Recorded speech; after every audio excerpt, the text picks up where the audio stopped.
దేవునికి వందనాలండి. అయ్యగారికి అమ్మగారికి వందనాలు. మరి సహోదరి శోభారాణి అండి మండపల్లి నుంచి వచ్చారు. మరి యెహోవా గిరిజన మందిరం గురించి వాళ్ళకి తెలియదు, అమ్మగారు చెప్పారంటండి.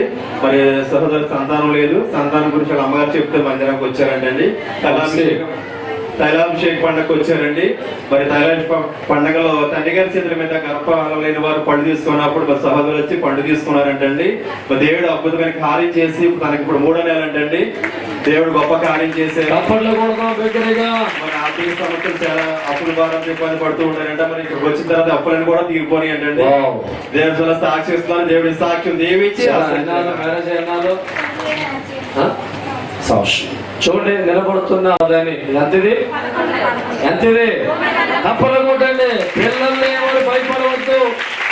ఈ మందిరంలో కోరుకున్న పిల్లలు అప్పులు తీరిని చక్కని గర్భఫలం దేవుడు ఇచ్చారు. తర్వాత దేవునికి వందనాలండి. అయ్యగారికి అమ్మగారికి వందనాలండి.